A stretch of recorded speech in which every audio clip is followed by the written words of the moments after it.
said, by the power of Grayskull.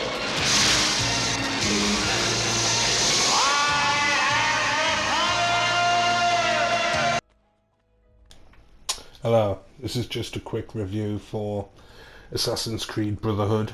I'm just onto this because I bought, if you've noticed on my channel, I've got another video about the Ezio collection. This is just the same game basically, but I've completed Assassin's Creed 2.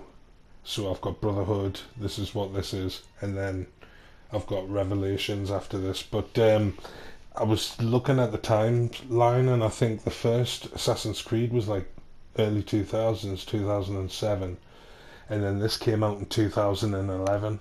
So you can really tell the difference when because I've jumped straight away from one game to the next, so it literally carries on in the story. It's exactly a carry on, so you start where the last game finished, kind of thing, and it's just a continuation.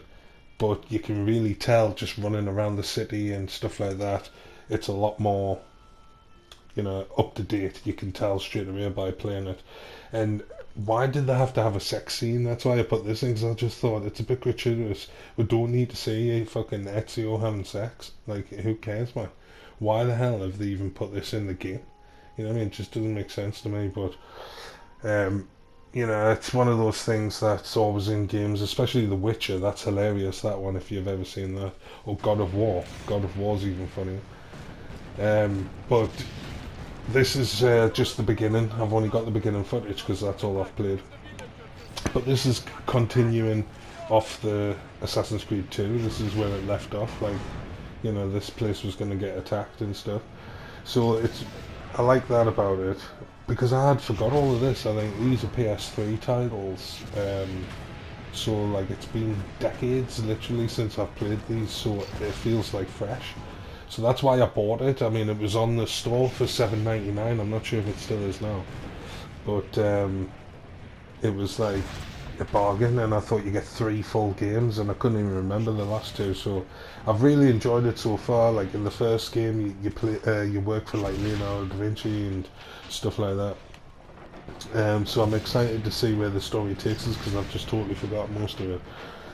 But like I said, you can really tell that this game is like 5 years down the line, and I think Revelations is even, obviously it come out after Brotherhood, but I can't remember what year that came out. So I would just guess and say another couple of years. So it's like the difference is so obvious while you're playing the games. But even though Assassin's Creed 2 is still good, it's playable, the controls are a bit fiddly when you're trying to run up a wall and he's grabbing onto a ledge that you don't want him to and stuff like that. It's a bit glitchy, but that's just because it's an older game. It seems to be a lot smoother on this one. I've found like it's a lot better as you're playing. It's definitely a lot smoother. But I'm enjoying this. It's the whole Templar Knights and the secret assassins that are trying to stop it, about the Apple of Eden. That's what the first one, the second one's about anyway. First and second one. And it's in like 15th century, or the 16th century now, I think it's moved up. So it's, if anyone likes history, I mean, Assassin's Creed games are great for that. But I just like the way the Assassin's Creed franchise was at the beginning. This is what they should come back to. They've went on to Vikings with Valhalla now, and they've been all over the place. They went to Greece and they went to Rome, Egypt and stuff. But you had a lot of Roman outfits, armor and stuff. So they've explored like a lot of different time periods. I think maybe an English one, not London, because I know they've done London in the Jack the Ripper times. That was quite good. But I think they should do an English one in the medieval days, like a Robin Hood style one, where you work for the Assassin's Creed in like the 11th century and stuff like that. That would be really good. But what's good about this version of Assassin's Creed is that you can take this format and just apply it to like any time, any period in time. With good battles and armor and stuff like that. Whether it's the Spartans or the Vikings or the Romans or the Egyptians, it all works if you just keep the same game but just apply like a different skin on everything. So, you know, they changed it. They made it better in some respects, but they lost some of what made this game good. But they improved a lot of it as well. Because if you look at the fighting now, this is what became a problem with this game. You know, if once you know how to counter somebody, you can just stand and wait for them, and they'll just, like a clock, they'll go around and they'll all take turns in attacking you, and you can just keep, you know, just get rid of like 30 blokes. You can take on 100 people, you're not bothered, because all you have to do is this. You have to just stand and time your counters, and then that's it, you can win. It's just, it takes away some of the challenge. But in the newer games, the fighting's a lot different, and that's where they've like made improvements on it and stuff. But doesn't take it away from these games. I think these games are still really good. Just you can exploit the fighting like that if you're surrounded.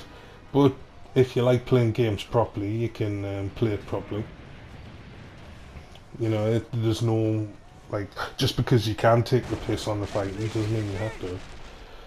But yeah, I like this game, this franchise anyway, because it just makes it easier to get through the levels. But there's times like this where you have to stand and wait. If you're going to exploit them anyway, you've got to stand and wait for them to attack you. And sometimes they'll stand for a while before anyone tries to attack. You've got to maybe initiate it and start hitting someone, and then someone behind you will try and hit you. So when it gets a bit tiresome sometimes, when you're fighting a lot of people, you think, oh, I can't be bothered, and you'll just sprint past them and climb up a wall and try and lose them instead of taking them on, because the fighting becomes a bit of a grind. But I think that's just on every game really. You can't really give Assassin's Creed shit for that. But another good thing about it is you can skip the cinematics. If you're bored, you can skip the cinematics so you don't have to watch, whereas on Assassin's Creed 2 you can't. So I hope on the next one, Revelations, that you can, because you should always have the option to skip. I mean, if you don't want to listen to the story, that's up to the player, isn't it? Being forced to watch cutscenes that you're not interested in. But again, it comes down to preference. Depends what you like as a player. If you like taking your time and listening to the story and getting invested in stuff, what's going on. But the only reason I was skipping it there is because, you know, I'm not too fussed about the story, because I know it off playing these games a long time ago, so I don't want to sit and listen to them talk about somebody's brother that's been kidnapped or something. It's like, you know, it's not important.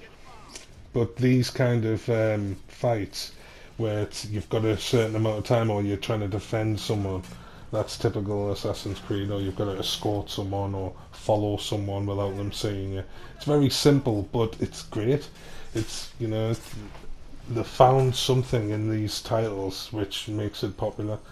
So if you like it, if you like these Assassin's Creed and maybe you've never played these older titles, you should definitely go and check them out, because they're well worth the money, even if you're paying full price for them.